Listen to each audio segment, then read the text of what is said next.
ಶ್ರೀರಂಗಪಟ್ಟಣ ವಿಧಾನಸಭಾ ಕ್ಷೇತ್ರದ ಶಾಸಕ ಹಾಗೂ ಜೆಸ್ಕಾಂ ಅಧ್ಯಕ್ಷರಾದ ರಮೇಶ್ ಬಾಬು ಬಂಡಿ ಸಿದ್ದೇಗೌಡರವರ ಆದೇಶದ ಮೇರೆಗೆ ಶ್ರೀರಂಗಪಟ್ಟಣ ಟೌನ್ ಹಳೆ ಬಸ್ ನಿಲ್ದಾಣದಲ್ಲಿ 13 ಲಕ್ಷ ವೆಚ್ಚದ ಹವಾನಿಯಂತ್ರಿತ ಹೈಟೆಕ್ ಶೌಚಾಲಯಕ್ಕೆ ಗುದ್ದಲಿ ಪೂಜೆ.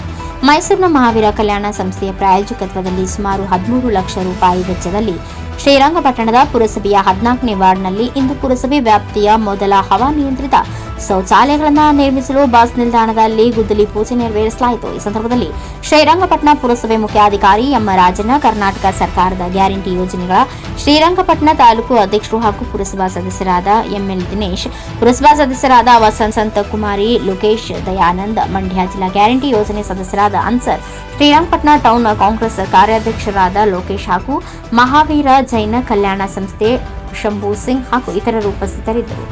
ಟಿಎಸ್ ಶಶಿಕಾಂತ್, ಎನ್ಕೆಎಸ್ ಟಿವಿ4 ನ್ಯೂಸ್, ಮೈಸೂರು.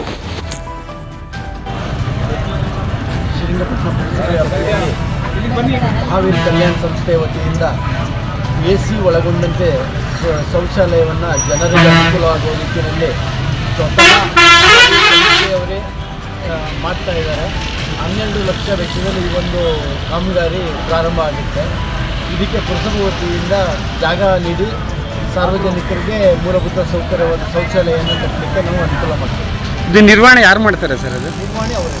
ಸುಮಾರು ಎಷ್ಟು ಕಡೆ ಶ್ರೀರಂಗಪಟ್ಟಣ ಟೌನಲ್ಲಿ ಮಾಡ್ತಾ ಇದ್ದಾರೆ ಇದನ್ನ? ಈ 3 ಕಡೆ ಮಾಡ್ತಾ ಇದ್ದೀವಿ. ಈಗ ಬಸ್ ಸ್ಟ್ಯಾಂಡ್, ಮಾನ್ಯ ಶಾಸಕರ ಸೂಚನೆಯಂತೆ ಬಸ್ ಸ್ಟ್ಯಾಂಡಲ್ಲಿ ಮತ್ತು ಗ್ರೌಂಡು, ನಮ್ಮ ರಂಗಸ್ವಾಮಿ ಗ್ರೌಂಡಲ್ಲಿ ಪಶ್ಚಿಮ ವಾಹಿನಿಯಲ್ಲಿ ತಾತ್ಕಾಲಿಕವಾಗಿ ಮಾಡಲಿಕ್ಕೆ ಈಗ ಹೇಳಿದ್ದಾರೆ. ಮತ್ತು ಇದೇ ಸಂಸ್ಥೆಯವರು ಸಂಗಮು ಅಲ್ಲೆಲ್ಲ ಮಾಡಲಿಕ್ಕೆ ಮುಂದೆ ಬಂದಿದ್ದಾರೆ. ಶಾಸಕರ ಹತ್ರ ಮಾತಾಡಿ ನಂತರ ನಾವು ಅದ್ರ ಬಗ್ಗೆ ಸುಮಾರು ಎಷ್ಟು ದಿನದಲ್ಲಿ ಪ್ರಾಜೆಕ್ಟ್ ಇದು ಕ್ಲಿಯರ್ ಆಗ್ಬೋದು? ಪ್ರಾರಂಭ ಮಾಡ್ತೀವಿ.